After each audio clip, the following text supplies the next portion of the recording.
मनीष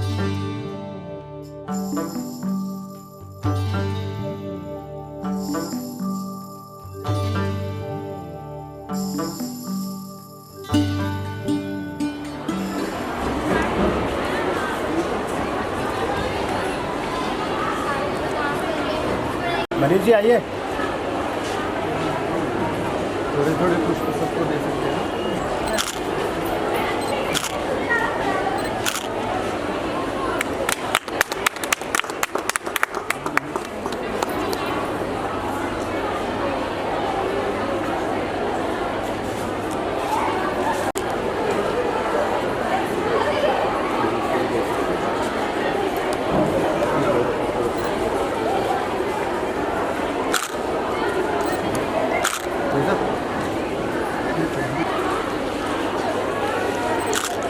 आइए, नहीं प्लीज़ आप आइए। Thank you sir.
अभिनंदन करते हैं। बैठक पर सत्र को क्रिया देते हुए और गतिविधियां बढ़ाते हुए मैं आज के कार्यक्रम की अध्यक्षता परम आदरणीय प्रोफेसर नीरज गोयल प्राचार्य SPM कॉलेज मैं आपसे अनुरोध करूंगी कि आज के बहुत ही विशेष अतिथिगण सहित दीप प्रज्वलन हेतु व भारत माता पूजन पुष्प अर्पण हेतु आप आगे आए और हम सब लोग सामूहिक रूप से खड़े होकर इस हर्षोल्लास पर्व में हम भी शामिल होते हैं। तालियां सभी भारत माता पूजन पुष्प अर्पण और साथ ही सभी दीप प्रज्वलन सभी शुभ कार्यों सहित आज भारत मंथन पर्व इंद्रप्रस्था अध्ययन केंद्र के संयुक्त तत्वावधान से आज हमारे प्रांगण श्यामा प्रसाद मुखर्जी महिला विश्वविद्यालय और सभी कैमरे में इन सुंदर लम्हों को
समाज में बहुत ही विशेषकर जहाँ पर आज के उपस्थित स्वागत आज के जो कार्यक्रम में मंच में हमारे बीच उपस्थित अतिथिगण है वो किसी परिचय के तो मोहताज नहीं है, बल्कि आज ये हमारे सौभाग्य की बात है कि आपने अपने बहुत ही व्यस्त दिनचर्या से समय निकाला आज हम सबको अपने आशीर्वचन व गरिमामय उपस्थिति से लाभान्वित करने के लिए।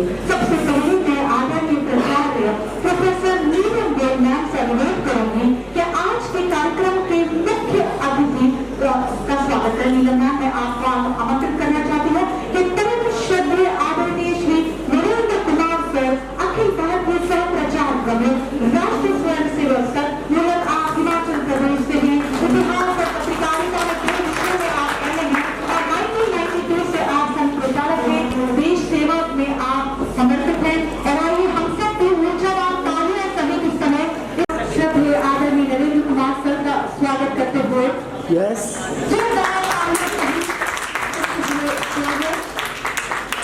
सर, आपका अनुभव आप हम सब के लिए बहुत ही महत्वपूर्ण है और एक अंग वस्त्र भेंट हेतु इस समय श्यामा के प्रांगण में आपका स्वागत। जोरदार तालियां।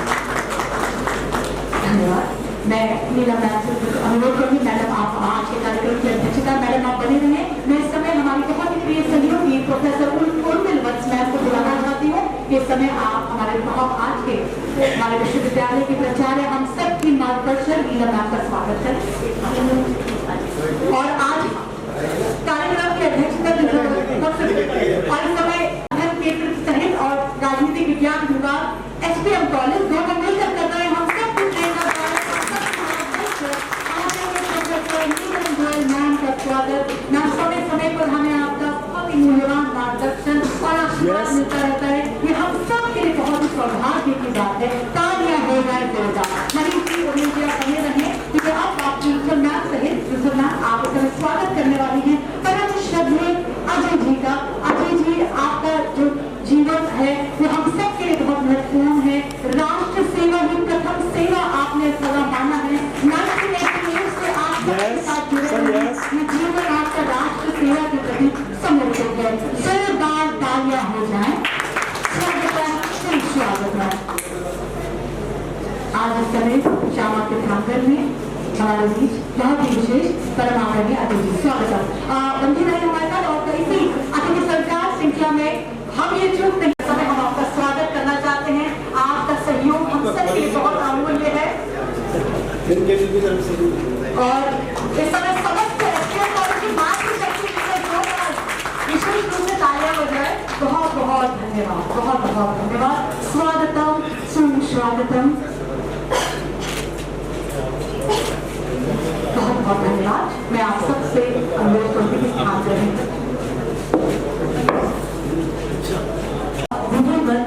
शुरुआत कर रहे हैं। कार्यक्रम की शुरुआत से पहले अपनी परंपरा अनुशासन को आगे बढ़ाते हुए मैं पुनः एक बार आप सबसे अनुरोध करूंगी कि मोबाइल और संचार की सभी डिवाइसेस को शांत मोड पर कर लें। Requesting everyone to keep their mobiles and communication devices on the silent mode. धन्यवाद। कार्यक्रम हम सब जानते हैं कि किस प्रकार से भारत मंथन पर्व आज इस समय श्यामा प्रसाद मुखर्जी महिला विश्वविद्यालय के राजनीतिक विज्ञान विभाग सहित नॉन कॉलेजिएट महिला शिक्षा बोर्ड, जवाहरलाल नेहरू विश्वविद्यालय, हिमाचल प्रदेश केंद्रीय विश्वविद्यालय, हरियाणा केंद्रीय विद्यालय के संयुक्त तत्वाधान से बहुत ही विशेष भारत मंथन पर योगाबुद्ध के आज उसके अंतर्गत ये अंतर्राष्ट्रीय संगोष्ठी है जहाँ पर नागरिक कर्तव्य से लेकर स्वदेशी जैसे महत्वपूर्ण विषय पर बात हुई है। इसी बात पर विचार को आगे बढ़ाते हुए प्रस्तावना प्रस्तुत करते हुए मैं हमारे सहयोगी डॉक्टर मनीष कुमार जी को आमंत्रित करना चाहती हूँ। तालियों सहित डॉक्टर मनीष कुमार। नमस्कार। आदरणीय नरेंद्र ठाकुर जी, आदरणीय अजय कुमार जी, आदरणीय विवेक जी और आदरणीय प्राचार्य महोदय, हिंदू प्रसिद्धि केंद्र की स्थापना वर्ष 2016 में नई दिल्ली में हुई। यह एक सक्रिय बौद्धिक मंच है जो वैचारिक, सांस्कृतिक, राष्ट्रीय तथा समसामयिक विषयों पर संवाद, अध्ययन, प्रशिक्षण और प्रकाशन के माध्यम से समाज में सकारात्मक चिंतन का प्रोत्साहित करता है।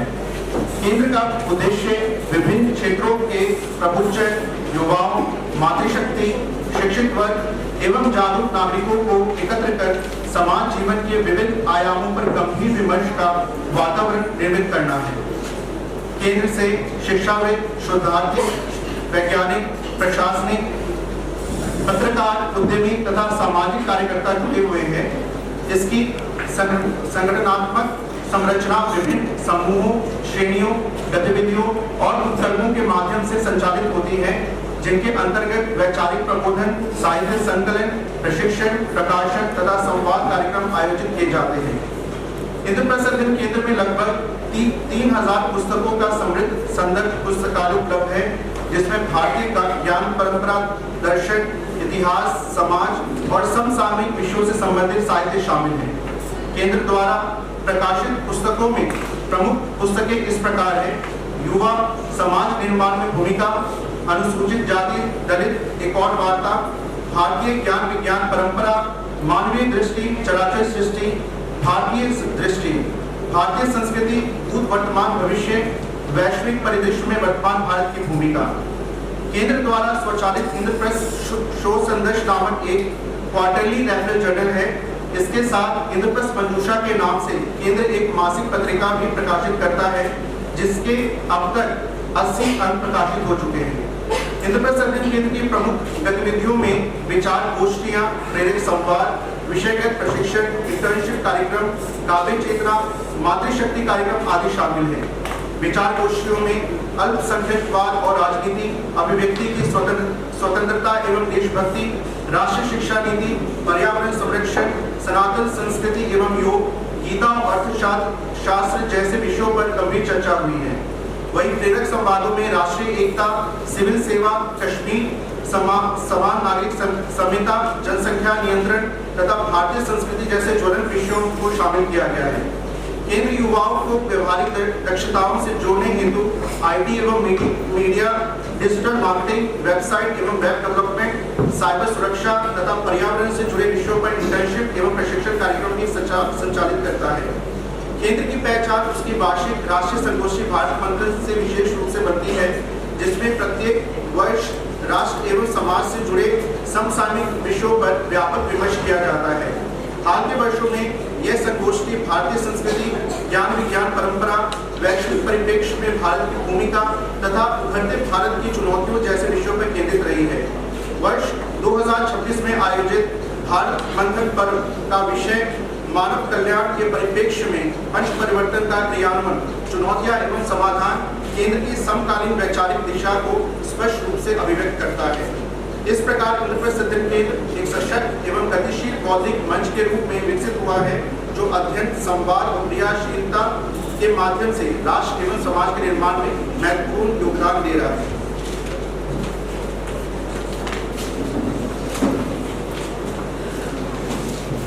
धन्यवाद मनीष जी। इंद्रप्रस्थ अध्ययन केंद्र के विभिन्न कार्य और गतिविधियों के ऊपर प्रकाश के बाद आइए अब हम बात करेंगे भारत मंथन पर्व हेतु व्रत निवेदन के लिए, और इसके लिए मैं परम आदरणीय विवेक जी को इस समय मंच पर आमंत्रित करना चाहती हूँ। तालियों सहित विवेक।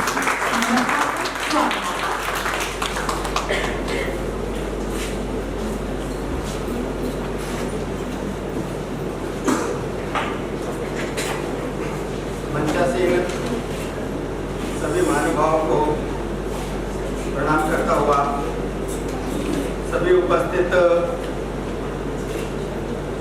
आचार्य वर्ग और छात्र समूह,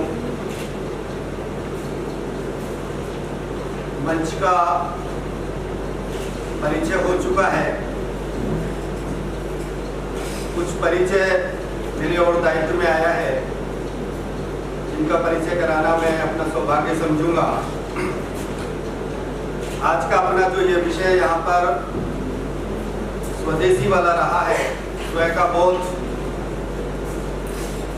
राष्ट्रीय स्वयंसेवक संघ की एक गतिविधि स्वदेशी जागरण मंच, एक अलग से संगठन जो कि उनकी संघ की प्रेरणा से ही कार्यकर्ताओं द्वारा खड़ा हुआ है, जो व्यवहारिक जो जीवन में उसको प्रतिपादित करता है। व्यवहार में पर्यावरण का संरक्षण, और स्वदेशी से संबंधित क्या बातें हो सकती है, उसको व्यवहार जीवन में कैसे लाया जा सकता है, उसके साथ कार्य करता है। ऐसे ही जो दिल्ली प्रांत के श्रीमान मनोज गुप्ता जी, जो स्वदेशी जागरण मंच के संयोजक है, उनका स्वागत है। उनके साथ टोली में उनके साथ बंधु जो आए, श्री सुरेंद्र बसोया जी, आप भी हमारे बीच में, आप पूर्व सदस्य रहे साहित्य परिषद के, वर्तमान में आप प्रांतीय परिषद के सदस्य हैं। श्रीमान गौरव जैन जी अपने बीच में उपस्थित हैं। आप केशव प्रमुख विभाग के विभाग प्रमुख के नाते से कार्य देख रहे हैं। श्री मधुर भसीन जी भी अपने बीच में उपस्थित हैं, केशव प्रमुख विभाग के। और श्रीमान दिलीप जी, पूर्णकालीन आप सभी का स्वागत है। आप व्यवहारिक जीवन में काम करते हैं। आज जो बौद्धिक गतिविधि स्वदेशी से संबंधित चली है, उसका ठीक अनुभव लेने के लिए आप प्रथम सत्र में, अनेक सत्रों में जो पैरेलल चले उसके अंदर आप उपस्थित रहे। आपने उनको जाना कि बौद्धिक जगत इस विषय पर क्या सोचता है, वैसा आपने यहाँ पर अनुभव किया है। तो व्यवहारिक जगत और बौद्धिक जगत की एक सामंजस्य के रूप में और निश्चित रूप से आगे भी कार्य करते रहेंगे, देखेंगे। अपने बीच में अपने इस विभाग के, जिस विभाग में कॉलेज आता है, इस विभाग के विभाग प्रचारक श्रीमान मनीष जी अपने बीच में उपस्थित हैं। हमारे प्रचारकों को थोड़ा सा संकोच रहता है कि बहुत ज्यादा परिचय, क्योंकि संघ का सीधा प्रसिद्धि परानुमुखता, उससे दूर रहना, फोटो से दूर रहना ये रहता है। लेकिन ये इंद्रप्रस्थ धन केंद्र का मंच है और हमारे साथ श्यामा प्रसाद मुखर्जी का राजनीतिक विभाग भी जुड़ा है, इसलिए जब मेरे को स्वागत हो रहा था मुझे भी संकोच हो रहा था, लेकिन उन्होंने जबरदस्ती, लेकिन उनका स्नेह था इसलिए मैंने उसको स्वीकार किया है। आपको धन्यवाद। अपने बीच में हमारे साथ 4 यूनिवर्सिटीज और JNU और जिनके संयुक्त तत्वाधान में ये सब पंच परिवर्तन का कार्यक्रम चल रहा है, ये जो पर्व चल रहा है, इसमें JNU है, अपने दिल्ली विश्वविद्यालय का NCWeb है और हिमाचल सेंट्रल यूनिवर्सिटी है और हरियाणा सेंट्रल यूनिवर्सिटी है और कुछ एकेडमिक पार्टनर्स है विश्वविद्यालय दिल्ली और दिल्ली से बाहर के भी जुड़े हुए हैं। तो अपने हरियाणा से जो हरियाणा सेंट्रल यूनिवर्सिटी है उसके प्रतिनिधि के रूप में अपने बीच में डॉक्टर मुकेश मिश्रा जी भी उपस्थित हैं। उनका अपनी इंद्रप्रस्थ अध्ययन केंद्र के जो परिचय है उसकी जानकारी तो डॉक्टर मनीष जी ने अपने समक्ष रखी है। मैं सिर्फ जो इस वर्ष का, क्योंकि हर वर्ष ये पिछले 10 वर्षों से लगभग किसी न किसी विषय पर हम लोग शोध पत्र मंगवाते हैं और बाद में उसका उपयोग भी पुस्तक रूप में या अपनी इंद्रप्रस्थ अध्ययन केंद्र की एक न्यूज लेटर जो मासिक निकलता है इंद्रप्रस्थ मंजूषा, और एक अपना शोध पत्रिका है जो त्रैमासिक निकलती है इंद्रप्रस्थ शोध संदर्श करके, ISSN नंबर है उसका अपना, उसमें शोध पत्र उसमें प्रकाशित रहते हैं। तो ऐसे जितने भी पत्र आते हैं तो उसको पुस्तक रूप में या अपने जो रिसर्च मैगजीन है उसके अंदर कहीं ना कहीं वो प्रकाशित होती है और अपने ब्लॉग में भी उनका उपयोग होता है। हर वर्ष लगभग 1 दिन का या 2 दिन का हमारे ये जो शोध पत्रों का रहता था कार्यक्रम, चूंकि इस बार हमने पंच परिवर्तन रखा, वैसे तो हर बार विषय रहते थे, लेकिन जिस प्रकार के शोध पत्र अपने पास आते हैं उसकी संख्या काफी बड़ी रहती है, तो एक दिन में संभव नहीं होता। और ऐसा भी सोचा गया कि जो कुछ शैक्षणिक संस्थान है उनको भी इसके अंदर अपने साथ भागीदारी शुरू किया जाए उनके साथ भी, क्योंकि कहीं ना कहीं बौद्धिक जगत में वो भी अपना कार्य करते हैं। तो ऐसे शैक्षणिक संस्थानों को भी जोड़ा। तो पंच परिवर्तन के जो 5 विषय हैं इस प्रकार से जो इस बार का, इसलिए इसका नाम भारत मंथन पर्व रखा हमने, पर्व के रूप में इसको मना रहे हैं। एक एक विषय एक एक कॉलेज में चल रहा है। इसका उद्घाटन जो पहला रहा था वो 6 तारीख को था देशबंधु कॉलेज में, जहाँ पर कुटुंब प्रबंधन एक विषय जो पंच परिवर्तन में है वो कुटुंब प्रबोधन का विषय रहा देशबंधु कॉलेज में।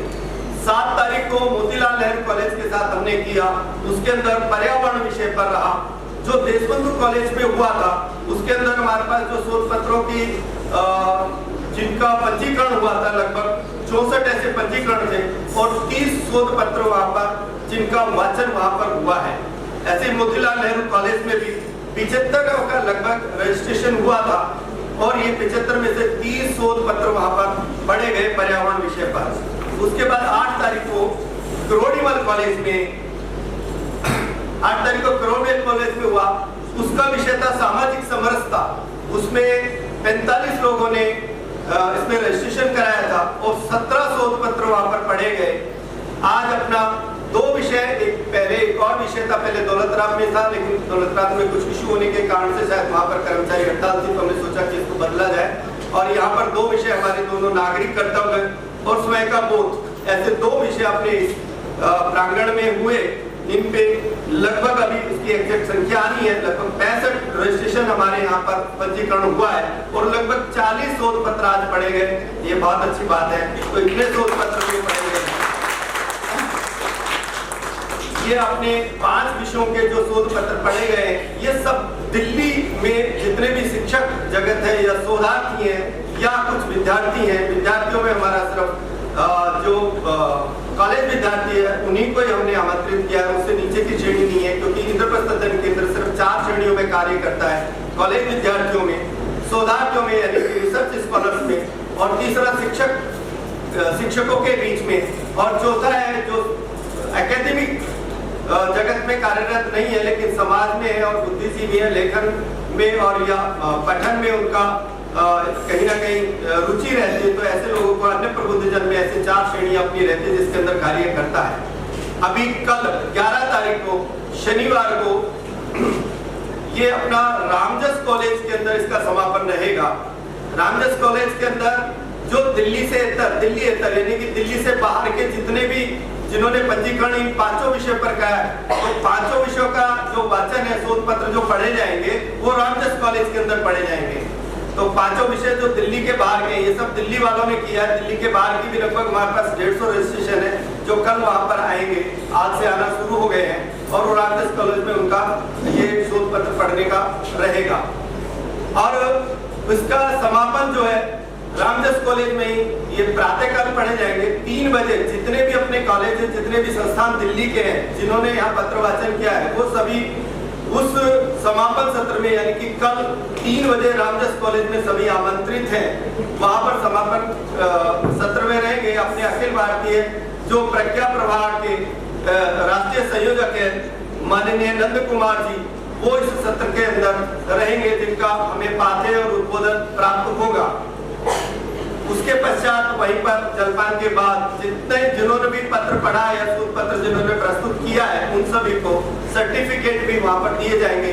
एक छोटे सा जो व्रत निवेदन जो मुझसे कहा गया था, मैंने आपके बीच में रखा है। इतना कहकर हम अपने वाणी को समाप्त। आदरणीय विवेक जी, कार्यक्रम को आगे बढ़ाते हुए अब हम मंच से हमारे विश्वविद्यालय की मार्गदर्शक हम सब के लिए सदा प्रेरणादायक विचारों और मार्गदर्शन आपका हम सबको मिलता रहता है। और आइए जोरदार तालियों से अधीक्षक भाषण आदरणीय प्रोफेसर नीलम गोयल मैम को मंच पर आमंत्रित करना चाहती हूँ। नमस्कार। महिला महाविद्यालय, राजनीति विज्ञान विभाग एवं इंद्रप्रस्थ अध्ययन केंद्र दिल्ली, नॉन कॉलेजिएट महिला शिक्षा बोर्ड दिल्ली विश्वविद्यालय, जवाहरलाल नेहरू विश्वविद्यालय दिल्ली, हिमाचल प्रदेश केंद्रीय विश्वविद्यालय, हरियाणा केंद्रीय विश्वविद्यालय के संयुक्त तत्वाधान में समायोजित इस राष्ट्रीय संगोष्ठी भारत मंथन पर्व 2026 में मैं आप सभी का स्वागत और अभिनंदन करती हूँ। स्वागत करती हूँ परम आदरणीय, परम श्रद्धेय, जिनका मार्गदर्शन और उद्बोधन अभी हमें मिलने वाला है, ऐसे श्री नरेंद्र ठाकुर जी का, अखिल भारतीय सह प्रचार प्रमुख राष्ट्रीय स्वयंसेवक संघ। भाई साहब, आपका बहुत बहुत स्वागत, बहुत बहुत अभिनंदन। स्वागत करती हूँ मैं माननीय अजय जी का। बहुत पुराना परिचय है मेरा अजय जी से। बौद्धिक के विषय में चर्चा होती रहती थी माननीय अजय जी से। राष्ट्रीय स्वयंसेवक, पूरा जीवन राष्ट्र को समर्पित, तन भी समर्पित, मन भी समर्पित, और भारती और मैं क्या कहूँ, पूरा जीवन समर्पित। 1977 में स्वयंसेवक बने, 1988 से प्रचारक बने, वर्तमान में आप केंद्रीय अभिलेखागार प्रमुख हैं। भाई साहब, आपका भी बहुत बहुत अभिनंदन, बहुत बहुत स्वागत। मैं अभिनंदन करती हूँ विवेक जी का। मैं स्वागत की श्रृंखला को आगे बढ़ाते हुए राजनीति विज्ञान विभाग की पूरी फैकल्टी हमारी इसमें आयोजन में सम्मिलित हुई। TIC डॉक्टर आमना मिर्जा, डॉक्टर राजकुमार फुलवारिया जी संयोजक, डॉक्टर उर्मिल भट्ट सह संयोजक, और जिनकी बहुत महत्वपूर्ण भूमिका रही डॉक्टर मनीष कुमार जी। विशिष्ट अतिथि के तौर पर महाविद्यालय में जिनका आना भी रहता है और आप अध्यापक वर्ग जो हमारा चलता है उसमें देखते रहते हैं, परम आदरणीय मनीष जी, मैं आपका भी भाई साहब बहुत बहुत स्वागत करती हूँ। स्वदेशी जागरण मंच से जो भाई बंधु आए हुए हैं, मैं आप सभी का स्वागत करती हूँ। जितने भी विद्वज्जन इस सभागार में हैं, मैं आपका सबका, शोधार्थियों का और सभी स्टूडेंट्स का, प्रतिभागियों का बहुत बहुत स्वागत, बहुत बहुत अभिनंदन करती हूँ। हमारे लिए बहुत हर्ष और गर्व का विषय है कि जब कॉलेज डॉक्टर श्यामा प्रसाद मुखर्जी की 125वीं जन्म जयंती मना रहा है और राष्ट्रगीत वंदे मातरम के 150 वर्ष पूर्ण हो रहे हैं, इस अवसर पर माननीय श्री नरेंद्र ठाकुर जी का इस महाविद्यालय में आना हमारे लिए परम सौभाग्य की बात है। आज हम ऐसे समय में एकत्रित हुए हैं जब हमारा देश केवल विकास की राह पर ही नहीं बल्कि आत्मनिर्भरता की और भी दृढ़ संकल्प के साथ अग्रसर है। नागरिक कर्तव्य और स्वदेशी आत्मनिर्भरता केवल शब्द नहीं है बल्कि यह हमारे राष्ट्र निर्माण के दो सशक्त स्तंभ हैं। एक सशक्त राष्ट्र का निर्माण केवल सरकारों से नहीं होता बल्कि उसके जागरूक और जिम्मेदार नागरिकों से होता है। हमारा पहला कर्तव्य है कि हम अपने अधिकारों के साथ साथ अपने दायित्वों को भी समझें, चाहे वह पर्यावरण की रक्षा हो, सामाजिक समरसता हो या स्थानीय उत्पादों को बढ़ावा देना हो। स्वदेशी आत्मनिर्भरता का अर्थ है अपने संसाधनों, अपनी प्रतिभा और अपनी क्षमताओं पर विश्वास करना। जब हम स्थानीय उत्पाद खरीदते हैं, अपने क्षेत्र के उद्योगों को प्रोत्साहित करते हैं, तो हम न केवल अपनी अर्थव्यवस्था को मजबूत करते हैं बल्कि रोजगार के नए अवसर भी उत्पन्न करते हैं। आज देश में आत्मनिर्भर भारत का जो अभियान चल रहा है वह केवल एक नारा नहीं बल्कि एक राष्ट्रीय आंदोलन बन चुका है। Make in India, digital India, skill India, startup India, प्रधानमंत्री मुद्रा योजना, प्रधानमंत्री कौशल विकास योजना और वोकल फॉर लोकल जैसे अनेक प्रयासों से ने हमारे युवाओं, उद्यमियों और कारीगरों को एक नई दिशा दी है। इन योजनाओं के माध्यम से छोटे छोटे उद्यम बड़े सपनों को साकार कर रहे हैं। साथियों, सामाजिक समरसता के बिना कोई भी विकास अधूरा है। हमें जाति, धर्म, भाषा और क्षेत्र से ऊपर उठकर एक भारत श्रेष्ठ भारत भावना को अपनाना होगा। क्या बात है कि हस्ती मिट्टी में मिट गए रोम, यूनान और वेस्ट। वास्तव में हम उस गौरवशाली भारत के वासी हैं जहाँ पर हम एक हैं, अनेकता में एकता है। वसुधैव कुटुंबकम की बात हम करते हैं। जब हर क्षेत्र विकसित होगा तभी हमारा राष्ट्र सशक्त बनेगा। ग्रामीण भारत की उन्नति, स्थानीय उद्योगों का विकास और महिला सशक्तिकरण, ये सब मिलकर आत्मनिर्भर भारत की नींव को मजबूत करते हैं। आज आवश्यकता है कि हम केवल दर्शक ना बने बल्कि इस परिवर्तन के सक्रिय भागीदार बने। अपने क्षेत्र के उत्पादों को अपनाएं, स्थानीय उद्यमियों का समर्थन करें और अपने कर्तव्यों का ईमानदारी से पालन करें। हम सभी विकसित भारत 2047 की संकल्पना को साकार होते देखना चाहते हैं। हम सभी चाहते हैं भारत विश्व गुरु के पटल पर आसीन हो। इसके लिए हम सभी को संकल्पित होना पड़ेगा क्योंकि संकल्प का कोई विकल्प नहीं होता। आइए हम सब मिलकर यह संकल्प लें कि हम अपने राष्ट्र को आत्मनिर्भर बनाने में अपनी पूर्ण सहभागिता निभाएंगे और अपना पूरा योगदान देंगे। जब हर नागरिक जागरूक होगा, हर हाथ काम करेगा और हर दिल देश के लिए धड़केगा, तब हमारा भारत न केवल आत्मनिर्भर बनेगा बल्कि विश्व में एक नई शक्ति के रूप में उभरेगा। इसी विश्वास के साथ आप सभी अतिथियों का पुनः अभिनंदन करते हुए, स्वागत करते हुए मैं अपनी वाणी को विराम देती हूँ। जय माता वंदे भारत। के मुख्य अतिथि जिनका जीवन, कर्तव्यनिष्ठा, समर्पण हम सब के लिए एक बहुत ही बेहतरीन, महत्वपूर्ण मिसाल है। आपकी सेवा और देश प्रेम और देश के प्रति, राष्ट्र निर्माण के प्रति समर्पण अतुल्य है।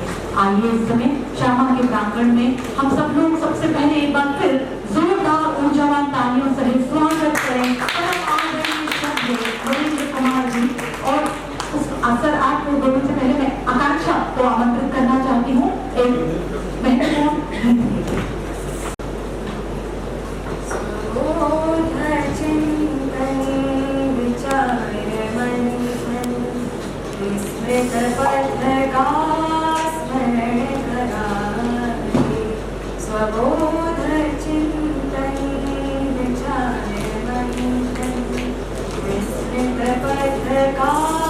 स्मरण करारे संस्कृति का अस्तित्व ठिकाने, संस्कृति का अस्तित्व ठिकाने, हर मन में अस्मिता जगाए स्वबोध चिंतन विचार मंथन विस्मृत पथ का स्मरण करारे ज्ञान और विज्ञान हमारा वेदों का नवनीत विचारा आंग्ल शक्ति के कपट जाल में युवा शक्ति को नमन डाला। इस पावन अमृत वेला में, इस पावन अमृत वेला में स्वतंत्र का नव तेज जगा दे स्वबोध चिंतन विचार मंथन विस्मृत पथ का स्मरण करारे दी है हमने कठिन परीक्षा तन मन अर्पित राष्ट्र सुरक्षा शस्त्र शास्त्र से परिपूरित हम ऋषि मुनियों की अभिनव दीक्षा इतिहासों के पृष्ठ पलट गए, इतिहासों के पृष्ठ पलट गए, निज गौरव का भाग जगाए स्वबोध चिंतन विचार मंथन विस्मृत पथ का स्मरण करारे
महिला महाविद्यालय के संयुक्त तत्वावधान में आयोजित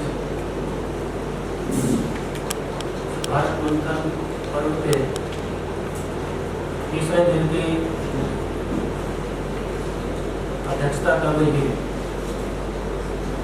श्यामा प्रसाद मुखर्जी महिला महाविद्यालय की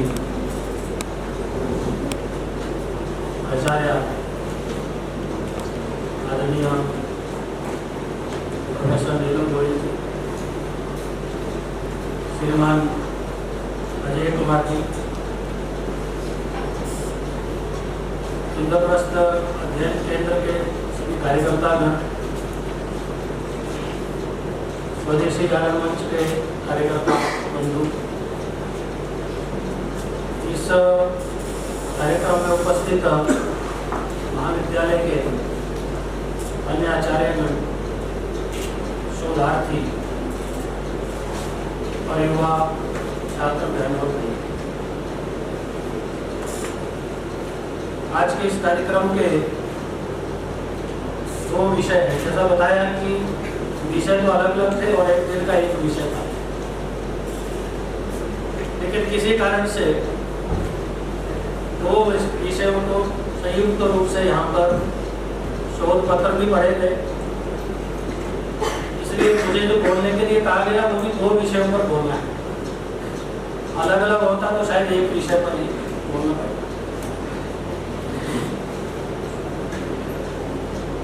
लेकिन वास्तव में इस प्रकार का आयोजन एक विशेष कारण से भी, ये पंच परिवर्तन जिसको नाम दिया, इसलिए वो 5 विषयों को 5 दिन में पूरा करना।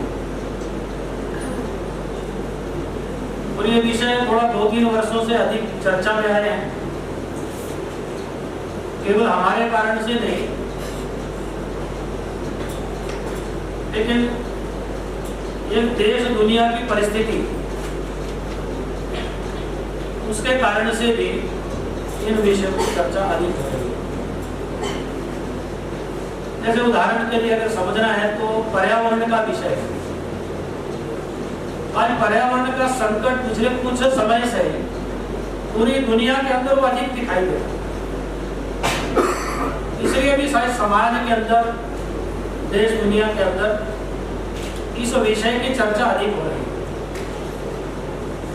और वास्तव में विचार करने योग्य, चिंतन योग्य और भविष्य की चिंता इस सारे परिस्थिति में दिखती है, इसलिए भी सबके मन में ये विषय आता है।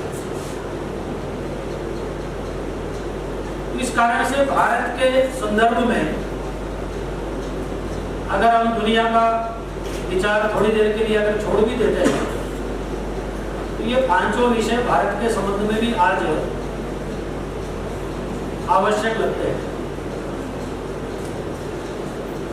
मैं अभी 2-3 महीने पहले चंडीगढ़, पंचकुला उधर गया था, तो कुछ विशिष्ट लोगों से संवाद का कार्यक्रम, व्यक्तिगत मुलाकात थी। लगभग 2 दिनों के अंदर 22-23 ऐसे समाज के जो प्रमुख लोग हैं, जिन्होंने अपने जीवन के अंदर अपने अपने क्षेत्र के अंदर उत्कृष्टता जो है वो प्राप्त की। तो सेना के बड़े अधिकारी, IAS, IPS, बड़े उद्योगपति, सामाजिक कार्य जो लगातार अपने जीवन के अंदर करते रहते हैं समाज के उत्थान के लिए, ऐसे सब लोगों के साथ मिलने का अवसर मिला। तो उसमें से भी ध्यान में आया कि ये 4-5 बातें ऐसी हैं जो सबकी चिंता का एक विषय है, सबके मन में ये बातें आती हैं। उसमें से मुझे जो 2 विषयों में से एक यहाँ बोलने के लिए बताया गया है, उसमें सेना के और ऐसे IAS अधिकारी 3-4 ने मेरा विषय रखने से पहले ही उन्होंने स्वयं चर्चा शुरू। मेरा तो पहली बार मिलना हो रहा था। उन्होंने कहा कि हमें विशेष करके भारत के लोगों को आज सिविक सेंस की बहुत अधिक आवश्यकता है। हम तो ये विषय चर्चा करने के लिए गए थे लेकिन स्वयं उनकी ओर से ये विषय जो है वो प्रारंभ किया। तो हम ही ऐसा सोच रहे हैं, ऐसा नहीं है। तो हम सबका भी अनुभव ऐसा ही होगा जब हम कहीं पर जाते हैं, भले ही हम उसका स्वयं पालन नहीं करते होंगे, लेकिन जब सामने थोड़ी परिस्थिति विकट दिखती है, संकट दिखता है, तो हमें लगता है कि नहीं, अनुशासन का पालन होना चाहिए, नियमों का पालन होना चाहिए। वो कम लगता है जब दूसरा उसका उल्लंघन करता है, जब उसको पालन नहीं करता। लेकिन हम स्वयं का अगर विचार करते हैं तो हम उसको पालन करते हैं क्या? ऐसे समय में सोचने का विषय ये रहता है कि जैसे हमें दूसरों के कारण से कठिनाई हो रही है, परेशानी हो रही है, कहीं हमारे कारण से दूसरे को भी दिक्कत तो नहीं होती। ये इसमें से विचार करना चाहिए। हमने यानी भारत की जो संविधान सभा बनी, उन्होंने लगभग 2.5 वर्षों तक उसका चिंतन किया, मंथन किया, बहुत लंबी चर्चाएं हुई, एक एक शब्द, एक एक पंक्ति पर चर्चा हुई। कौन सा शब्द रखना, कौन सा नहीं रखना, भारत की परिस्थिति के अनुकूल कौन सी बात सही है, कौन सी नहीं। अच्छी डिबेट होने के बाद 26 नवंबर 1949 को संविधान सभा ने हमारे भारत के संविधान को अंगीकार किया और ये लागू 26 जनवरी 1950 को। इसलिए 26 जनवरी को हम गणतंत्र दिवस के रूप में मनाते हैं। तो जो पहले बात आई कि उस संविधान के अंदर सबसे अधिक चर्चा किसकी होती है, एक आम नागरिक होने के नाते हम भी विचार किस बात का करते हैं, तो सर्वाधिक जो चर्चा होती है, विचार होता है, वो होता है कि हमारे यानी भारत के नागरिकों के मौलिक अधिकार क्या है, हमारे राइट्स क्या है। तो भारत का जो संविधान है, क्योंकि हमने लोकतंत्र को स्वीकार किया है, उस संविधान के अनुसार अपना देश चलता है, इसलिए अपने देश के नागरिकों को उस संविधान ने कुछ अधिकार दिए हैं, कुछ राइट्स दिए हैं, जिनको हमने मौलिक अधिकार कहा। उसके लिए हम सब लड़ते भी हैं, सब विचार भी करते हैं, समय समय उसकी मांग भी करते हैं, आवश्यक भी है। जब हम एक देश के नागरिक हैं, उस देश की व्यवस्था के अंदर रहते हैं, तो वहां पर उस लोकतंत्र को चलाने के लिए सरकार भी रहती है, उसको चलाने का एक तंत्र है, तो उस तंत्र के अंतर्गत अपना देश चलता है, उस व्यवस्था में चलता है, इसलिए नागरिकों को भी उस व्यवस्था के अंदर चलना पड़ता है। तो अधिकारों की चर्चा हम सब करते हैं, लेकिन उसी संविधान में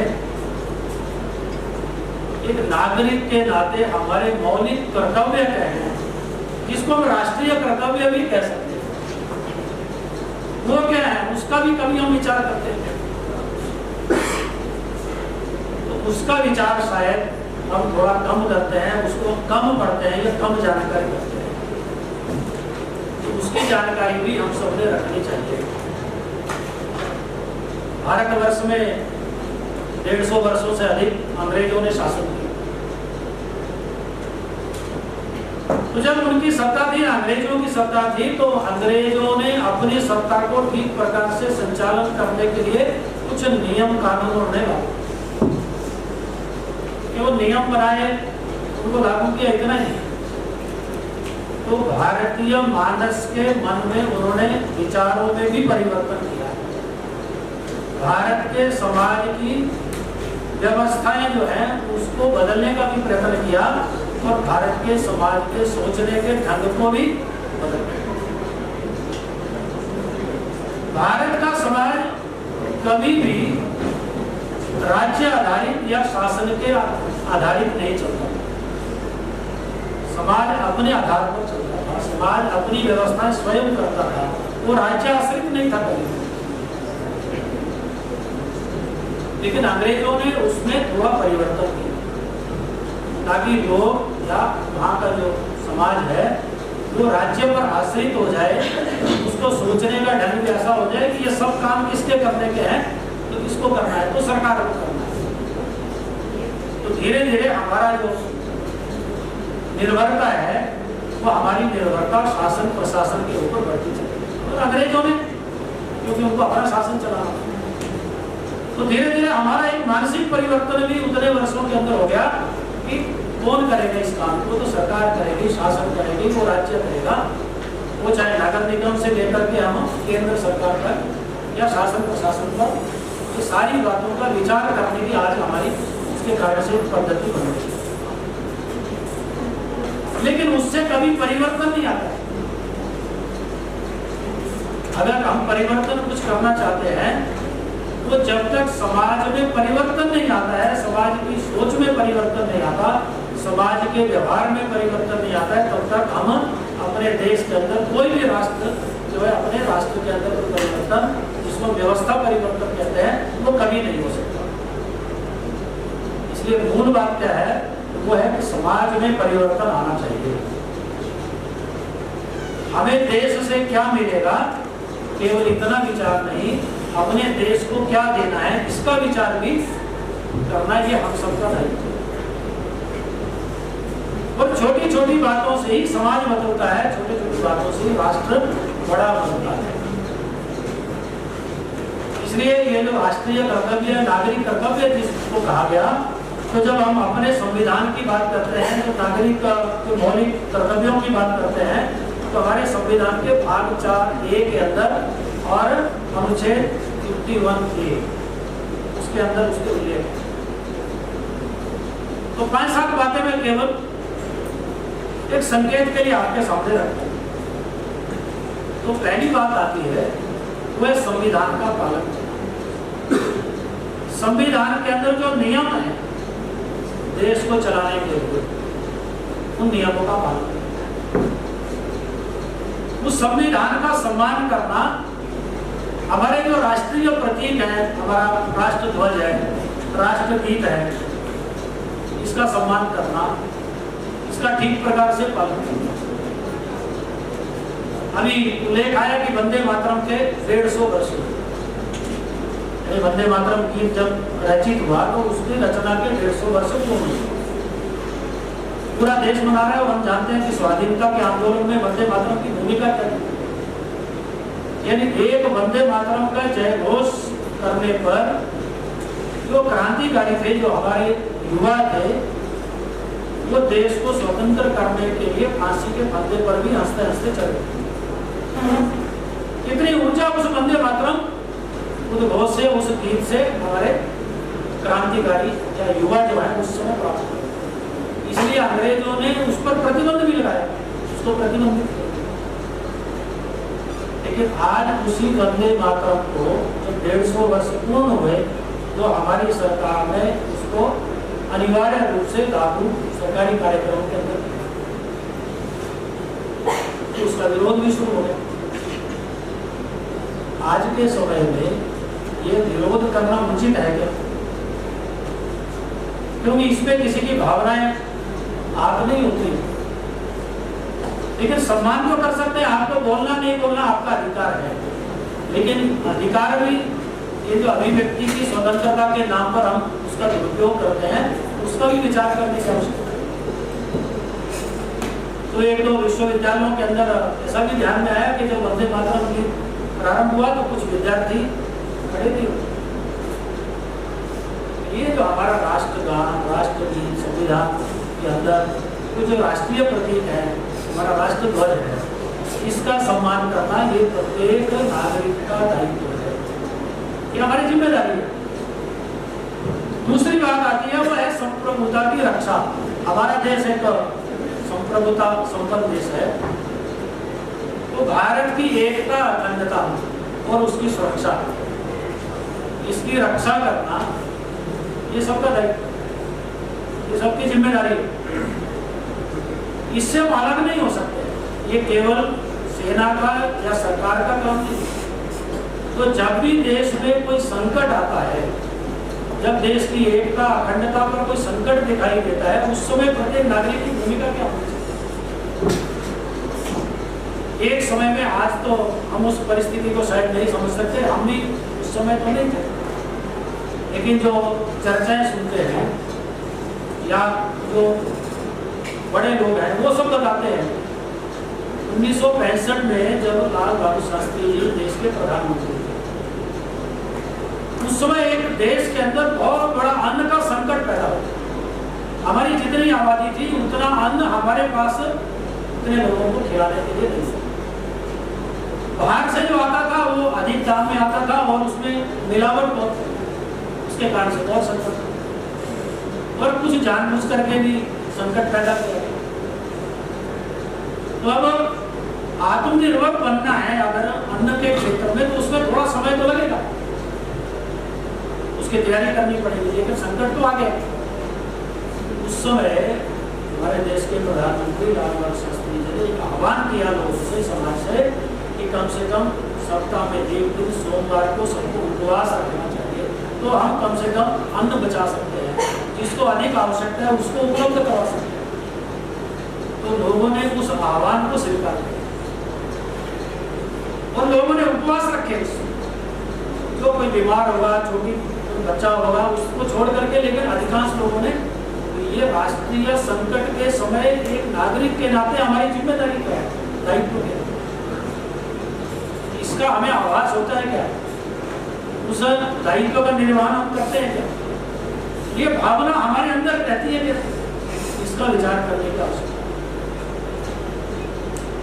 अभी कारगिल युद्ध जब हुआ तो देश का सैनिक तो सीमा पर लड़ रहा था, लेकिन उस समय जो सैनिकों को आवश्यकता थी तो लोग स्वयं आगे आए, चाहे वो रक्त की आवश्यकता थी, भोजन की आवश्यकता थी, सेना को ये सब उपलब्ध कराया। तो ऐसे संकट के समय इसी प्रकार से समाज के प्रत्येक व्यक्ति को खड़े होना पड़ता है, तब वो राष्ट्र जो है वो विजयी होता है, तो सैनिकों का बल जो है वो बड़ा होता है। अभी कोरोना काल के अंदर हम सब ने देखा पूरी दुनिया के अंदर एक बड़ा संकट था और ऐसा अदृश्य संकट था। उस समय भी अपने समाज का जो व्यक्ति संकट में था, जो समस्याग्रस्त था, उसको बाकी लोगों ने सहयोग किया। शायद दुनिया के अंदर किसी भी देश के अंदर उस प्रकार से लोगों ने सहयोग भी नहीं किया और लोग खुल करके दूसरे की सहायता के लिए बाहर नहीं आए, लेकिन हमारे देश के समाज में इस प्रकार से लोगों का व्यवहार रहा। अभी बहुत पुरानी बातें नहीं है, आजकल जो परिस्थिति चल रही है हम सब देख रहे हैं।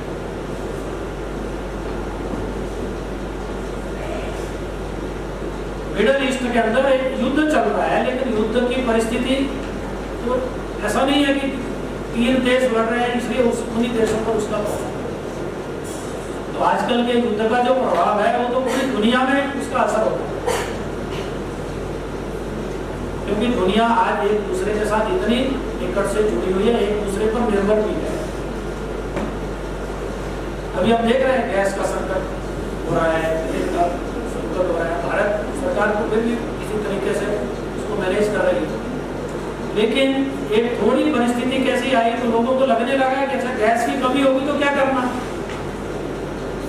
तो जमा करना शुरू करते हैं। उसके कारण से और अधिक पैनिक फैलता है, और ज्यादा कठिनाई होती है। तो ऐसे समय में क्या करना, ऐसे समय में हमारी भूमिका क्या होनी चाहिए? तो ऐसे राष्ट्रीय संकट के समय अपने देश की एकता, अखंडता ये बनी रहे और समाज के अंदर हर प्रकार से सद्भाव बना रहे, इसकी आवश्यकता अधिक रहती है। फिर उसी के अंदर एक देश की सेवा भी आती है। जो मैंने कहा कि देश कभी भी संकट में है, समाज संकट में आता है, तो दूसरे की सहायता कैसे करना है, हमारे अंदर किस प्रकार से सेवा भाव रहना चाहिए। केवल अपना नहीं तो दूसरे का भी विचार करना, तभी देश आगे बढ़ेगा। समाज का आधा वर्ग संकट में और हम ठीक प्रकार से रह रहे हैं तो उससे कोई भी राष्ट्र आगे नहीं बढ़ सकता, क्योंकि वो भी उसी राष्ट्र का हिस्सा है, उसी समाज का हिस्सा है। इसलिए सेवा भाव जो है, और ऐसे कभी भी किसी भी प्रकार के संकट के अंदर जो मैंने कहा कि एक सामाजिक सद्भाव बना रहता है। कोई भी कई प्रकार की समस्या आती है, इतना बड़ा देश है, इतना बड़ा समाज है, भिन्न भिन्न विचारों के लोग रहते हैं, कभी भाषा के नाम पर, कभी जाति के नाम पर, कभी धर्म के नाम पर, अनेक प्रकार के संकट आते हैं। उस समय हमारी भूमिका क्या है? उस उस समय हमारा दायित्व है, इसका विचार करने की भी आवश्यकता है। और ये कर्तव्य को सबसे बड़ा कह सकते हैं कि हमारी जो सांस्कृतिक धरोहर है, जो हमारी विरासत है, उसका संरक्षण करना, हमारी परंपरा है, हमारी संस्कृति, हमारे जीवन मूल्य, ये भी बने रहने चाहिए। तो हमने आगे बढ़ना है तो किसके आधार पर बढ़ना है? तो अपने यहाँ के विचार, यानी भारत के विचार के आधार पर ही हम आगे बढ़ सकते हैं। उदाहरण लिए हुए विचार से कभी भी कोई देश आगे नहीं बढ़ सकता है। और एक बड़ी बात जो आती है, जो आज हम देखते हैं, वह सार्वजनिक संपत्ति का उपयोग कैसे, तो उसकी सुरक्षा करना ये किसकी जिम्मेदारी है? वो भी हमारी जिम्मेदारी। सार्वजनिक संपत्ति को हम क्या समझते हैं कि ये सरकार की संपत्ति है। सरकार की संपत्ति का मतलब ऐसा किसका बना है? सरकार ने संपत्ति कहाँ से बनाई? सरकार के पास पैसा कब आता है? जब लोग सरकार को टैक्स देते हैं, हम लोग भी टैक्स देते हैं। तो कभी कोई बड़ा आंदोलन होता है तो सबसे पहला टारगेट क्या होता है? वो सरकारी गाड़ियाँ, सरकारी भवन, ठीक है, आंदोलन करना है, लोकतांत्रिक अधिकार है, हमने अपनी जो भी मांगे होती है उसको भी मनवाना है, लेकिन वो हिंसक रूप से मनवाना या एक सामान्य दबाव बना करके वो लोकतांत्रिक पद्धति से उसको मनाना, तो कम से कम हमारा नुकसान हमारा ही होना है, अल्टीमेटली देश का ही नुकसान। संपत्ति हमारी है ऐसा विचार करके ही उस समय हमारा व्यवहार होना चाहिए। अभी हमने अनेक देशों के अंदर, पड़ोसी देशों के अंदर, नेपाल के अंदर, बांग्लादेश के अंदर बड़े आंदोलन देखे। तो आंदोलनों का ठीक है, अंततः परिणाम तो वहाँ सरकार बनी, लेकिन जो संपत्ति का नुकसान हुआ वो किसका हुआ? तो उस इंफ्रास्ट्रक्चर को खड़ा करने में ही उस देश का कितना धन लगेगा, तो कितना समय लगेगा। अब जिस स्थिति में वो देश था, तो आगे बढ़ने में उसको और 5-10 साल इतना इंफ्रास्ट्रक्चर खड़ा करने में लगेगा। तो ये तो है जो संविधान के अंदर दिए हुए मौलिक अधिकार हैं। इसलिए हम जब विचार करते हैं तो हमारे जीवन का व्यवहार कैसा होना चाहिए, तो इन नियम कानूनों का पालन करने वाला व्यवहार हम सबका करना चाहिए।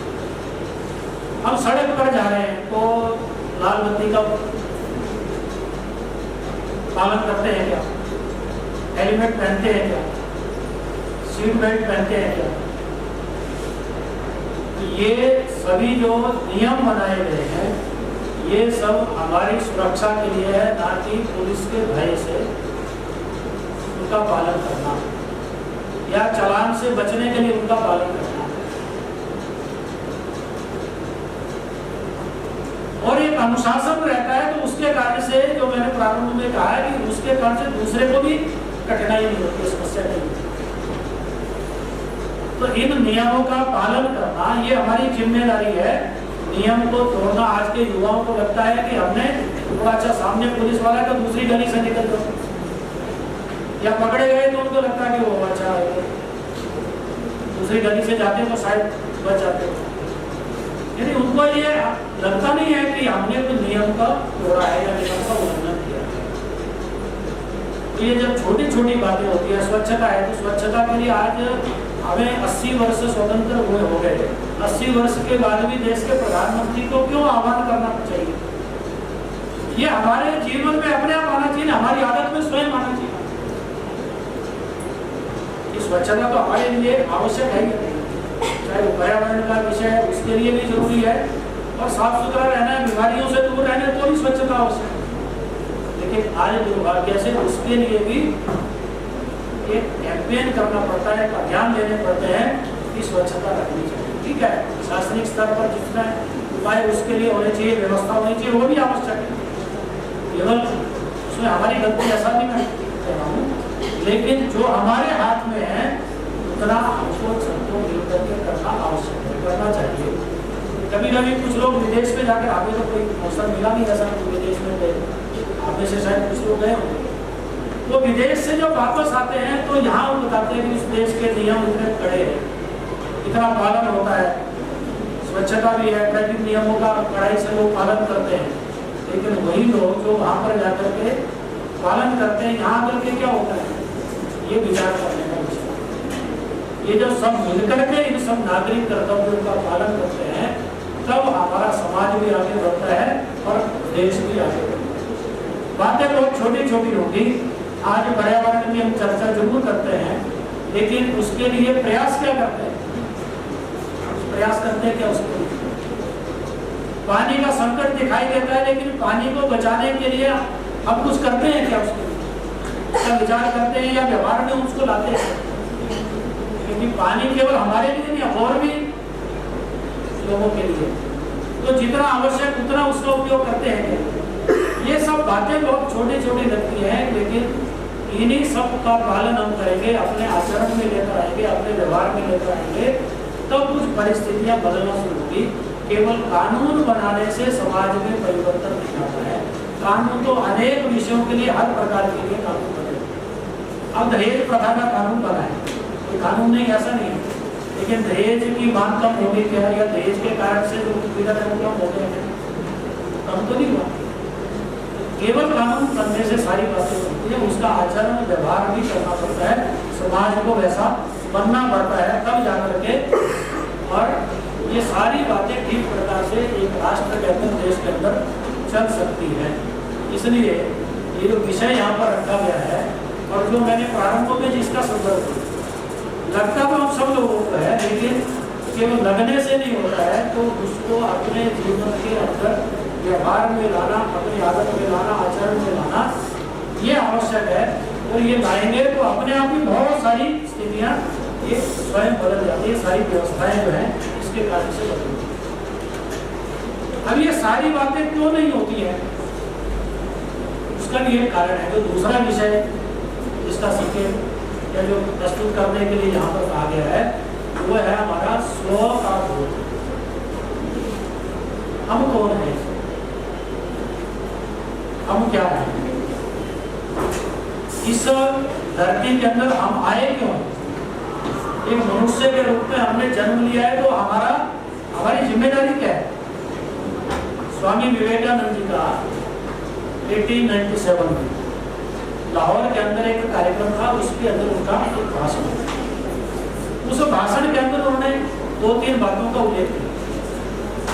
उन्होंने कहा कि हमारी जो भारत की परंपरा है या भारत का जो विचार है, जो हमारा आध्यात्मिक विचार है, वो कहता है कि 84 लाख योनियां पूर्ण करने के बाद हम मनुष्य के रूप में जन्म लेते हैं। मनुष्य के रूप में जन्म हो गया, लेकिन भारत में जन्म तब होता है जब हम कोई पुण्य का काम करते हैं अपने जीवन में। पिछले जन्म के अंदर कुछ हमारे ऐसे कर्म रहे होंगे जो हमने पुण्य किया होगा, उसके कारण से भारत की भूमि पर हमारा जन्म है। और भारत में जन्म तो हो गया, लेकिन प्रत्येक राष्ट्र की एक विशिष्टता होती है। आगे वो कहते हैं कि एक राष्ट्र जो होता है, कोई भी दुनिया का राष्ट्र है, उसका कुछ ना कुछ एक विशिष्ट स्वभाव होता है, और उस स्वभाव के कारण से वो राष्ट्र आगे बढ़ता है, दुनिया के अंदर वो राष्ट्र व्यवहार करता है। तो उसमें 3 बातें होती हैं कि एक तो है उस राष्ट्र का एक तो संदेश होता है जो उसे मानवता को देना है, और दूसरा है उस राष्ट्र की नियति होती है जो उसे वो नियति प्राप्त करती है, और तीसरा है कि हर राष्ट्र का एक व्रत होता है जिसका उसे उद्यापन करना है। ये स्वामी जी उस समय 1897 में लाहौर के अंदर कहते हैं। तो आगे तो जोड़ते हैं, उन्होंने कहा कि जो पहली बात है कि हर राष्ट्र का एक स्वभाव है, तो जो ब्रिटेन है उसका एक स्वभाव है, वो राजनीतिक स्वभाव है। इसलिए ब्रिटेन के पास जब शक्ति आई, जब ताकत आई, तो उसने दुनिया के अंदर अपना राज्य बनाया, साम्राज्य। इसलिए दुनिया को उन्होंने अपने अधीन किया, उन पर शासन किया। आगे वो कहते हैं कि अमेरिका का जो स्वभाव है वो व्यापार का स्वभाव है। इसलिए अमेरिका जब भी शक्तिशाली बनेगा तो दुनिया को अपने व्यापार के जाल में फंसाने का प्रयत्न करेगा। लेकिन उस समय अमेरिका उस प्रकार से उतना प्रभावी नहीं था, लेकिन हम बाद में देखते हैं ये वो सामरिक स्वभाव है। जब भी जर्मनी ताकतवर बनेगा तो वो दुनिया को युद्ध के क्षेत्र में धकेलेगा, युद्ध की परिस्थिति में लेकर के आएगा। और वो प्रथम विश्व युद्ध और द्वितीय विश्व युद्ध के अंदर तो आप सबको घात में देखने को मिलेगा। आगे वो कहते हैं कि जो भारत का स्वभाव है वो धर्म है, इसलिए भारत को जो है वो विश्व गुरु इसकी नियति है, इसलिए भारत को विश्व गुरु के स्थान पर आरूढ़ होना है। जो पहले किसी समय भारत का स्थान था, इसलिए भारत का मानवता के प्रति कुछ दायित्व है, उस दायित्व को उसको निभाना है। ये स्वामी विवेकानंद जी उस समय कहते हैं, और विश्व का कल्याण ये हमारा दायित्व है। तो इसलिए भारत क्या है, भारत का स्व क्या है, इसको जानना ये आवश्यक है, जिसको हम आज भूल गए। तो भूलने का भी कारण है कि एक लंबा हमारा एक संघर्ष का कालखंड रहा, विदेशी आक्रमण हुए और कुछ समय जो है गुलामी का भी हमारा रहा। तो उस कालखंड के अंदर एक स्वाधीनता के लिए संघर्ष या अपने आप को बचा करके रखने में ही हमारा संघर्ष अधिक चला, अधिक शक्ति और संघर्ष उसमें। इस कारण से हम अपना जो मूल स्वभाव है भारत का, यानी भारत की जो संस्कृति है, हम उसको भूलते हैं। इसलिए पुनः उसको याद करना, उसका स्मरण करना ये आज आवश्यक है। तो इसलिए जो आज हम स्वदेशी की बात करते हैं, स्व यानी क्या है, तो हम कौन है, अपने अंदर झांकना। और वो भारत ही नहीं तो दुनिया का हर देश जो है उसके लिए विचार करता है। उसमें पहली बात आती है कि अपने आप को पहचानना, अपनी संस्कृति, अपना इतिहास, अपनी विरासत ये क्या है, हमारा मूल क्या है, पहली बात उसको जानना, उसको समझना।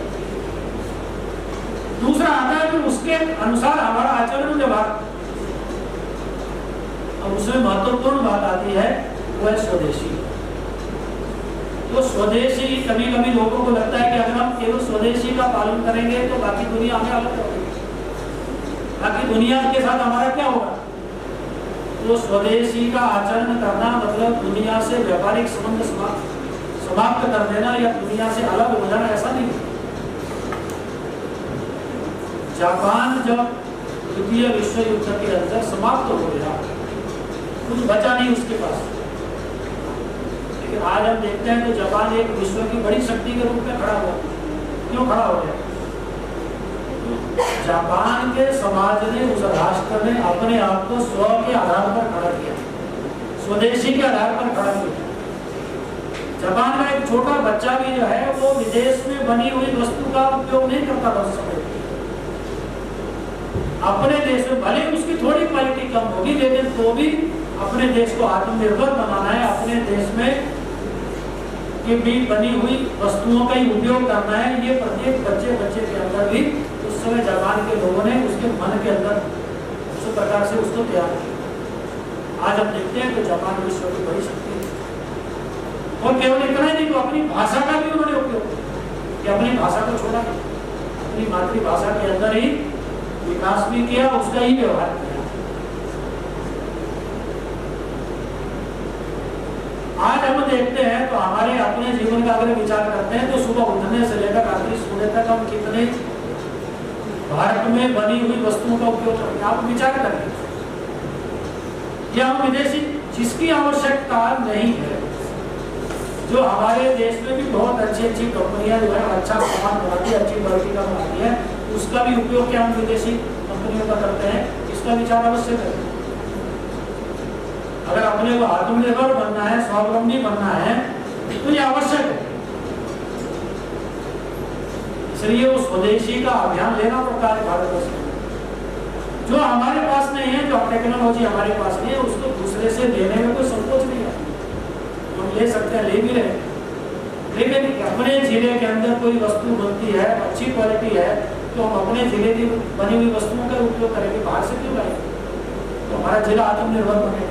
हमारे राज्य में बनती है तो अपने राज्य की वस्तुओं का उपयोग करेंगे, तो राज्य उससे स्वावलंबी बनेगा, उसमें रोजगार भी मिलेगा। ऐसे देश के संबंध में भी है, तो इसका विचार करके कि आज स्वदेशी का विषय केवल स्वदेशी वस्तुओं के आचरण व्यवहार का नहीं है, अन्य बातें भी स्व के ऊपर आती है। भारतीय स्वाधीनता का जो आंदोलन लड़ा, जब हम स्वतंत्रता के लिए संघर्ष कर रहे थे तो उसके अंदर भी स्व ही था। हमने केवल अपना शासन या अपनी सरकार बने उसके लिए हमारे महापुरुषों ने लड़ाई नहीं लड़ी है।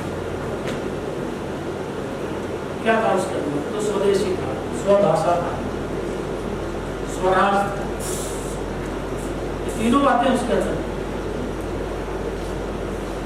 तो इसलिए उसका विचार करना ये आवश्यक है। दूसरी बात आती है भाषा। अपनी मातृभाषा का उपयोग करना या उस पर गर्व करना यह आवश्यक है। दुनिया का कोई भी देश ऐसा नहीं है जो अपनी मातृभाषा का प्रयोग नहीं करता है। हमने दूसरी भाषा सीखनी चाहिए, अच्छी बात है। हम 4 भाषाएं 10 भाषाएं भी सीख सकते हैं, कम्युनिकेशन के लिए आवश्यक लगती है तो सीखना चाहिए। लेकिन जब हम आपस में मिलते हैं, जब 2 लोग भी अपनी मातृभाषा को जानने वाले मिलते हैं, तो हमें अंग्रेजी में या अन्य भाषा के अंदर बात क्यों करनी चाहिए? हमारे एक परिचित आदमी कुछ समय पहले चीन गए थे, तो वो आकर के एक प्रसंग सुना रहे थे कि चाइना के कुछ लोगों से मिलना हुआ, तो उनके ऑफिस में भी मीटिंग थी, लेकिन ऑफिस से बाहर पहले वो कुछ स्थानों का भ्रमण करने के लिए ले रहे थे। तो अंग्रेजी जानते थे, तो इसलिए बाहर जितना भी वो घुमा रहे थे, वहां पर कुछ बता रहे थे, तो अंग्रेजी में बातचीत कर रहे थे, क्योंकि ये भी अंग्रेजी जानते थे, दोनों अंग्रेजी में कम्युनिकेशन कर रहे थे, तो अच्छे से अंग्रेजी में बातचीत कर रहे थे। जैसे ही अपने कार्यालय के अंदर गए और ऑफिशियल बात शुरू हुई, आधिकारिक जो बातचीत करनी थी तो वो अपनी चाइना की भाषा चाइनीज में बात कर रहे थे। तो ऐसा क्यों है? कहा कि बाहर आप अंग्रेजी और अंग्रेजी में हम बात कर सकते हैं, पता नहीं, अभी हम ऑफिशियल बात करें तो अपनी मातृभाषा में। तो उसके लिए उन्होंने ट्रांसलेटर रखे हुए थे। उन्होंने कहा ठीक है, मैं भी हिंदी में बात करूँगा। तो सौभाग्य से वो जो साथ में थे कार्यकर्ता, वो चाइनीज जानते थे। उन्होंने कहा ठीक है, आप हिंदी में बात करिएगा ट्रांसलेट, तो ये अंग्रेजी बोल सकते थे, वो समझ सकते थे। लेकिन ये मातृभाषा के प्रति कैसा हमारा दृष्टिकोण होना चाहिए, ये उसका उदाहरण है कि अपनी मातृभाषा का प्रयोग करना, उसके प्रति गर्व का भाव रखना मन के अंदर। और इसलिए हमारे बोलचाल में, व्यवहार के अंदर मातृभाषा या हस्ताक्षर करते हैं, अपने सिग्नेचर करते हैं, तो अपनी मातृभाषा में क्यों नहीं कर सकते? हमें विदेशी भाषा उसके लिए आवश्यक है। कोई मराठी में कर सकता है, कोई उड़िया में कर सकता है, ऐसा बैंकों में कोई प्रतिबंध नहीं है, कहीं भी सिग्नेचर करते हैं, अपनी मातृभाषा में कर सकते हैं। तो ये भाषा के प्रति जो गौरव का भाव है वो हम सबके मन में होना चाहिए। और तीसरी बात आती है, स्व को अगर जागृत करना है तो वो है हमारी वेशभूषा, हमारा परिधान। ठीक है, आज लोगों को लगता है कि मॉडर्न कपड़े पहनना मतलब वही मॉडर्न हो सकता है, लेकिन भारतीय जो परिधान है वो सबसे दुनिया में सबसे ज्यादा मॉडर्न। इतने प्रकार के परिधान, इतने प्रकार के भारत में हमारी विविधताएं हैं। अलग अलग राज्य में आप जाएंगे तो वहाँ के मौसम के अनुकूल या वहाँ की आवश्यकता के अनुसार वो परिधान बने हुए हैं। तो हम कहीं उत्सव में जा रहे हैं, उत्सव हमारा भारत का अपना है, तो विदेशी परिधान क्यों होना चाहिए उसमें? हम मंदिर में जा रहे हैं, किसी अच्छे कार्यक्रम में जा रहे हैं, वो भारतीय परिधान में जाना चाहिए। वेशभूषा हमारी अपनी ये होनी चाहिए, उस पर गर्व होना चाहिए। और चौथी बात है वो है भोजन। हमारा भोजन कैसा है? तो भारत में इतनी प्रकार की विविधता, दुनिया के बाकी देशों का सारा भोजन का प्रकार को अगर हम इकट्ठा कर देते और भारत के में जितने भोजन के प्रकार है, जितने प्रकार का भोजन बनता है, उसको अलग कर देंगे तो भी दुनिया के इतने प्रकार के भोजन इकट्ठा होने के बाद भी वो भारत की जो आइटम्स है, जो नंबर है, वो हमेशा ज्यादा ही रहेगा। इतनी विविधता है और वो भोजन हमारे यहाँ के स्वास्थ्य के अनुसार बना है, वहाँ के मौसम के अनुसार बना है, वहाँ की आवश्यकता के अनुसार बना है, या स्थानीय जो उपलब्ध है वहाँ पर उसके अनुसार हमारे लोगों ने उसको तैयार किया है। तो इसलिए उसका भी कभी कभी आवश्यकता लगती है, तो टेस्ट बदलने के लिए कोई उसमें आपत्ति नहीं है। लेकिन अभी क्या ट्रेंड हो गया है ट्रेंड ये हो गया कि मैं अभी पिछले दिनों बेंगलोर में था, शनिवार था, तो मुझे लगा कि सैटरडे संडे आजकल नॉर्मली 2 दिन ऑफ रहता है, कार्यालय जरा कम खुलते हैं, सरकारी छुट्टी रहती है, बड़ी बड़ी कंपनियां हैं तो कंपनियों में 5 डे वीक है। तो एयरपोर्ट जाना था तो कार्यकर्ता ने कहा कि नहीं, कम से कम 2 घंटे पहले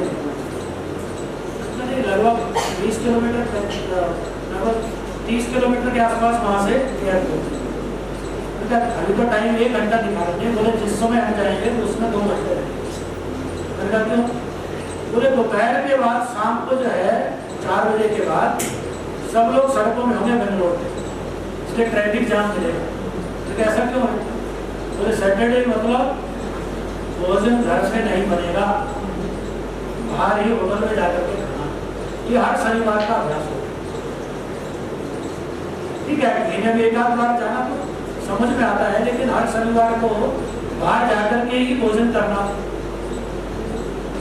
आप दिल्ली जैसे शहरों में आप तो यहाँ रहते हैं, आप देखते ही हो, तो इसका भी विचार करने की आवश्यकता ऐसी लगती है। और एक और बात है वो भ्रमण। आज हम जिसको पर्यटन कहते हैं, टूरिज्म कहते हैं, थोड़ा उसके कारण से एक भाव भी बदल गई। आज विदेशों में जाने की भी लोगों की इच्छा है, ठीक है जाना चाहिए, विदेश को भी देखना चाहिए, वहाँ भी समझना चाहिए, वहाँ की संस्कृति क्या है, वहाँ का व्यवहार कैसा है, वो भी समझना आवश्यक है। लेकिन भारत में भी बहुत सारे ऐसे स्थान हैं जिनको हम घूम सकते हैं, जा सकते हैं। तो पहले प्रायोरिटी किसको होनी चाहिए? तो भारत को। तो भारत को जानने का, यहाँ की संस्कृति को जानने का, उस प्रदेश का, उस समाज का कैसा जीवन है, उसको भी जानने का आपको मौका मिलेगा। इसको भी समझना चाहिए। हम जहाँ पर रहते हैं, जिस राज्य में रहते हैं, वहाँ की परिस्थिति, वहाँ के समाज, वहाँ की परंपराएं, उसको तो समझते हैं अच्छी तरह से। लेकिन अगर आप पूर्वोत्तर भारत के अंदर जाएंगे, आप आसाम में जाएंगे, अरुणाचल में जाएंगे, जो हम दिल्ली में बैठ करके वहाँ के समाज को या वहाँ की परिस्थितियों को नहीं समझ सकते। जब तक वहाँ नहीं जाएंगे तब तक वहाँ का वो कल्चर, जिसको हम कहते हैं, जो संस्कृति है, वो समझ में नहीं आती। उसको भी समझना, वहाँ के लोगों की कठिनाइयाँ क्या है, वहाँ की विशेषताएं क्या है। हमारे पास इतने प्रकार के या अच्छे स्थान भी हैं, तो उनका अगर हम विचार करेंगे तो भारत को समझने की, भारत के समाज को समझने की, यहाँ की परंपराओं को समझने की भी हमें एक अवसर मिलेगा, मौका मिलेगा। तो ये सब बातें किसमें आती हैं? तो वो स्व के अंदर आती हैं। तो हमारा स्व यानी केवल स्वदेशी तक नहीं है, तो अपनी भाषा है, अपनी वेशभूषा है, अपना भोजन है, भ्रमण है, ये सब स्व होना चाहिए। जब हम इसका विचार करते हैं तो दुनिया के अंदर एक जो आत्मनिर्भर बनने की आज एक घोर गति है और आवश्यक भी है। अभी जैसे मैंने कहा ना कि ये बड़ा एक संकट दुनिया के अंदर दिखाई दे, तो हम सब भी उससे प्रभावित हैं। तो आज हमें हर क्षेत्र के अंदर एक आत्मनिर्भर होने की आवश्यकता भी लगती है। तो एक अवसर है हमारे पास, एक मौका है, इस अवसर का लाभ लेकर के हम, अगर हमारे पास ये सारी व्यवस्थाएं, हम आत्मनिर्भर हो, तो फिर दूसरे पर, दुनिया में किसी भी प्रकार का संकट होगा तो हम दूसरे पर बहुत कम निर्भर रह पाएंगे। तो इसका विचार करना ये आज के परिस्थितियों के अंदर भी आवश्यक है। और हमेशा किसी भी राष्ट्र को दुनिया का अगर बड़ा राष्ट्र बनना है, सक्षम राष्ट्र बनना है, संपन्न बनना है, समृद्ध बनना है, तो नागरिकों के जो कर्तव्य हैं, जो हमारे राष्ट्रीय दायित्व कर्तव्य हैं, उसका निर्वहन करना और स्व के बोध को अपने अंदर जागृत करके उस स्व के भाव को जागृत करना, उसके आधार पर हमारा जीवन चले, हमारा व्यवहार हो जीवन के अंदर। कोई हम दुनिया में जिसके लिए भारत है या भारत की नियति है, उसको अगर प्राप्त करना है, दुनिया को अगर इस मार्गदर्शन देना है, दुनिया के अंदर फिर से एक सक्षम राष्ट्रीय विश्व गुरु के रूप में खड़े होना है, तो उसके लिए एक बातें आवश्यक है। 5 बातों में से ये 2 बातें हैं, 3 बातों का भी समय नहीं है, उसका उल्लेख बाद में कभी आएगा। लेकिन उसमें एक समरसता भी, समाज को अगर बड़ा करना है तो एक समरसता होना भी आवश्यक है। किसी भी प्रकार का भेदभाव ये समाज के अंदर समाप्त होना चाहिए, समाज का सद्भाव भी बना रहना चाहिए। और पर्यावरण का कुछ उल्लेख मैंने आपके सामने किया ही है। और 5वां जो विषय है हमारा जो परिवार है, परिवार के अंदर जो संस्कार है, क्योंकि परिवार जो है हमारे समाज में, भारत में एक मूल आधार है, वो भी अच्छा संस्कारित और बनना चाहिए। इन सब 5 बातों के आधार पर आगे आने वाले 20-25 वर्ष तक अगर इसका हम ठीक प्रकार से पालन करेंगे तो निश्चित रूप से भारत दुनिया का एक अग्रणी राष्ट्र भी बनेगा, दुनिया को एक मार्ग दिखाने की स्थिति में भी आएगा निश्चित, और दुनिया भारत की ओर किस प्रकार से देख भी रही है, अपेक्षा भी कर रही है, उस अपेक्षा के अंदर हम सब खड़ा उतरे, उसके लिए हम सबके प्रयत्न मिलकर के होंगे तो ही भारत दुनिया का एक मार्गदर्शन कर सकता है, उच्च स्थान पर हो सकता है। आपका बहुत बहुत आभार, धन्यवाद। धन्यवाद सर, आपके द्वारा ये आशीर्वचन हम सब के लिए बहुत ही मूल्यवान है। हम तो चाहते हैं कि विचारों का आदान प्रदान, ये सृजन जो है वो सदा चलता रहे, लेकिन समय के अभाव के कारण इस समय मैं हमारी सभी को, हमारी बड़ी बहन समान आदरणीय प्रोफेसर उर्मिल बस को बुलाना चाहती हूँ। धन्यवाद ज्ञापन हेतु। जो देश से लेता है, जो देश से लेता है उसे लौटाना भी सीख, नागरिक है तो कर्तव्य निभाना भी सीख। आत्मनिर्भरता केवल शब्द नहीं, संकल्प। आत्मनिर्भरता केवल शब्द नहीं, संकल्प है। खुद चलकर दीपक ऊर्जन होना भी सीख। सभा में उपस्थित आप सभी को मेरा हृदय से प्रणाम। मैं डॉक्टर उर्मिल बस on the behalf of the Department of Political Science, Charles Shafi College, University of Delhi, Indraprastha अध्ययन केंद्र दिल्ली, नॉन कॉलेज महिला शिक्षा बोर्ड दिल्ली विश्वविद्यालय, जवाहरलाल नेहरू विश्वविद्यालय दिल्ली, हिमाचल प्रदेश केंद्रीय विश्वविद्यालय, हरियाणा केंद्रीय विश्वविद्यालय, इन सभी की ओर से मेरे लिए अत्यंत खास का विषय है इस संगोष्ठी में धन्यवाद ज्ञापन करना। सबसे पहले धन्यवाद देना चाहूंगी इस कार्यक्रम के मुख्य अतिथि श्री नरेंद्र ठाकुर जी को, जिन्होंने अपना बहुमूल्य समय देकर हमें अपने ज्ञान से लाभान्वित किया और इस कार्यक्रम की शोभा को बढ़ाया। अपने प्रेरणादायक विचारों से हर विद्यार्थी को और यहाँ पर मौजूद सभी लोगों को लाभान्वित किया। हम सर आपके तौर पर आभारी हैं। हार्दिक कृतज्ञता व्यक्त करना चाहूंगी आदरणीय श्री अजय जी का, श्री विवेक जी का, श्री विनोद जी का और इंद्रप्रस्थ अध्ययन केंद्र से जुड़े हुए सभी विद्वजनों को मैं हृदय से प्रणाम करती हूँ और आभार व्यक्त करती हूँ। प्रिंसिपल मैम प्रोफेसर नीलम गोयल को स्नेह और सहयोग हमेशा हमें मिलता है। मैम आपका भी हृदय से आभार। अपनी कृतज्ञता व्यक्त करना चाहती हूँ सभी वक्ताओं का, जिन्होंने अपने ज्ञान, अनुभव और शोध कर विचारों से संगोष्ठी को सार्थक और ज्ञानवर्धक बनाया। आपके विचार निश्चित रूप से सभी के लिए लाभकारी है।